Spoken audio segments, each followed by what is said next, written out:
Welcome to the Goddard Report. Comments made on the Goddard Report and TalkDigitalNetwork.com are an expression of opinion only. Here is Jim Goddard. Welcome to the Goddard Report. My guest is Lindsay Meredith, marketing professor at Simon Fraser University's Beatty School of Business. We're chatting about the closure of Target's 133 Canadian locations and the layoff of 17,500 Canadian workers. And we'll get right into that interview right after this. More and more people are looking to the internet for intelligent, riveting, and thought-provoking interviews. To advertise on the Goddard Report and TalkDigitalNetwork.com, call 604-699-8600, 604-699-8600. In Goddard we trust. Lindsay, it looks like a major American retailer has literally missed the target. You got it, my friend. Did Target miss the target? Yeah, right between the eyes. For a lot of reasons, Jim. Let's start off with the worst one. The CEO opens his mouth when he arrives in Canada and says, I intend to follow Canadian retail pricing. That's exactly what Canadians did not want to hear. This was kind of a marketing 101 error in a lot of ways. It's called do your homework before you make a move. And here's the crazy part. If they'd done some good market research on Canadians, first thing we would have found right away is all you got to do is look at the cross-border shopping to Target US. That would have told you what the Canadians were after. And so what did they miss on? What are the biggies? Well, number one, the price point was all haywire. They thought they could price on Canadian retail levels. People shop at Target US for a reason, good prices. Number two, the brands consumers really, really wanted in the United States. A lot of those brand names were missing up here. Don't do that in women's fashion, man. That's how you get hated. Housewares, similar issue. Next one, you never, ever open a new store and have empty shelves. Not a good idea. And finally, product assortment in Canada wasn't the same assortment they were looking for that was available in the United States. So a lot of this backfired a lot of ways. Yes, and of course, I also heard from a good friend, Craig McCullough, who pointed out there were no Canadians in the Canadian department in their headquarters in Minneapolis.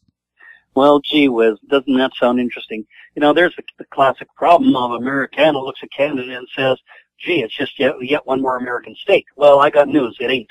And you always want to do your homework before you make these moves. But as I say, regrettably, here's a case, we call it spillover advertising or spillover marketing.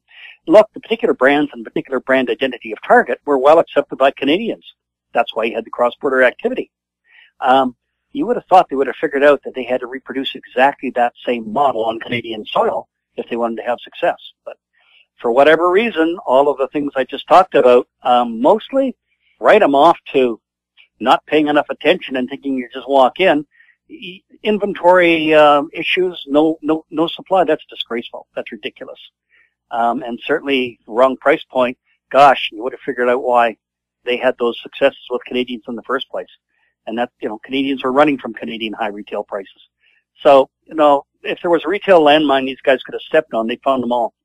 Yeah, if they were teaching a class, as you said, on what to do wrong, my comment was I went to a Canadian Target store once, and I said I found more excitement and enthusiasm in a mausoleum, and what's more, the mausoleum had more things on the shelf.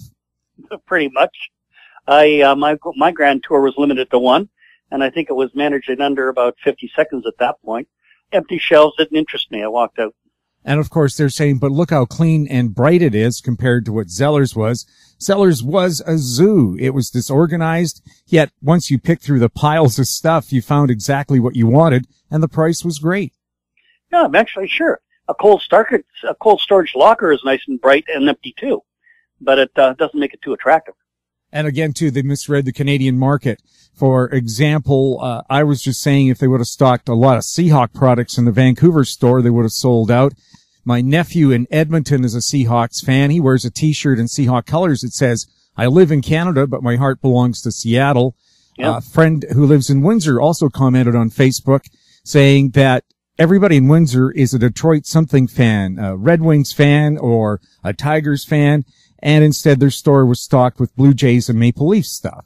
Well, sure. I mean, basic rule here, it sounds like we're back to marketing 101. You've got to understand what each of the regional areas are looking for, and you've got to make sure you have those assortments available. If they're not going to be there, you're not going to sell them.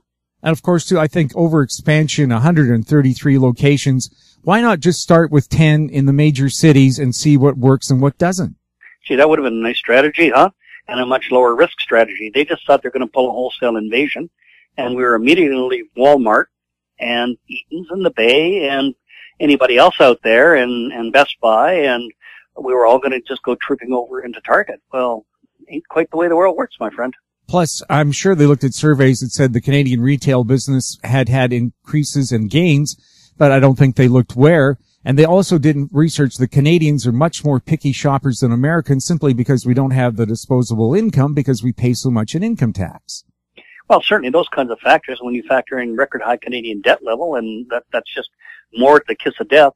Also, the other bullet that, and you can't totally blame this one on them, but you can see what might have triggered their full retreat mode instead of what we call hedgehog. Just to diversify for a second, hedgehog means that's a defense we use when times are tough. So you dump all your most unprofitable activities or stores, and you hold on to the 3 or 4 or 5 that look like they got a fighting chance, and you concentrate everything there. You roll up like a hedgehog in a tight ball to defend yourself. That's why we call it that. Why didn't they do it? CEO says they considered it and they rejected it. Well, the reason I think for the rejection is the following: Canadian loonie was trading at 84 cents. They want to repatriate Canadian profits to the Americans. Hold it, that's a 16% reduction profitability right there. And if you're sourcing any of your products for these target market Canadian stores, very often you source them in American dollars, and then you got to sell them in loonie dollars. There's a 16% on that side. So I think Target got a load of this activity and said, heading for cover. I mean, the bottom line is, look, the loonie is grossly undervalued at the moment. It'll climb back up. But Target, at this point, was not prepared to bleed anymore. Sure, if they would have had a Canada division, a true real one, it would have been like Burger King fleeing to Canada because of a lower tax burden. Yeah, absolutely. And corporate taxes are a big issue. So, there were a lot of things these guys could have done better, and boy, they managed to miss most of them. Yeah. Lindsay, thank you very much for chatting with us. Always a pleasure, Jim. And I guess I won't be meeting you at the local Target store anytime soon. Back to the wonderful world of Walmart, huh? I guess so, and I don't like them all that much either. No, but you know what? They're going to be drinking champagne tonight. Yes, but it'll be very cheap champagne. Hey, that's what it's about. My guest has been Lindsay Meredith, marketing professor at Simon Fraser University's Beatty School of Business. You're listening to the Goddard Report on TalkDigitalNetwork.com. You can find us on Twitter at TalkDigitalNet, or check out our popular YouTube channel, Talk Digital Network.